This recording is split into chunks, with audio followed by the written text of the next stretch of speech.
আসসালামু আলাইকুম রহমতুল্লাহ। আশা করি সবাই ভালো আছেন। তো এটা হলো আলু ভাজা আর কি। যে আলু আছে, আমরা যেটা নর্মাল আলু যেটা, সেটাকে এইভাবে পিস পিস করা হয় এবং বড় বানানো হয়, পিস পিস করে সেটাকে ভাজা হয় এবং এগুলো পার পিস 30 টাকা বিক্রি করা হয়। অর্থাৎ এক পিস আলু 30 টাকায় বিক্রি করা হয়। এই যে দেখতেছেন, আমি আর আব্দুল আজিজ আসছি সেটা একটু খাবারটা টেস্ট করতে। আর এটার ভিতরে আহামরি কিছু দেওয়া হয় না, তেলে ভাজা হয়, তেলে ভাজার পর উপরে একটু বিট লবণ, একটু হালকা সস ছিটিয়ে দেওয়া হয়, দেন এটা খাবার উপযোগী।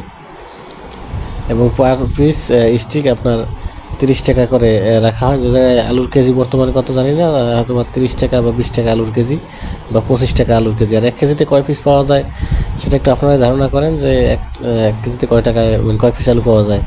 তো এই যে দেখতেছেন, আলু সে বস্তা থেকে বের করে বালতিতে ভিজাইতেছে, সেখান থেকে ধুইয়া পরিষ্কার করে এরপর এটাকে কাটবে, কাটার পরে তেলে ভাজবে।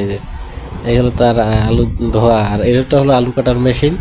এইটার ভিতরে ধোয়া আলুটা দিয়ে ভিতরে একটা কি বলে হাতল আছে, সেটা ঘুরাইলে আপনার পিস হিসাবে আলুটা কাটতে যায় আর কি।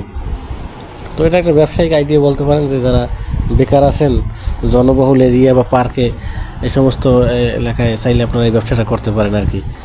আর এগুলো হলো আলু ভাজা করাইতে, এই যে আমাদের আব্দুল আজিজ সাহেব সে একটা নিতেও আছে। এই যে এগুলো পার পিস 30 টাকা। এই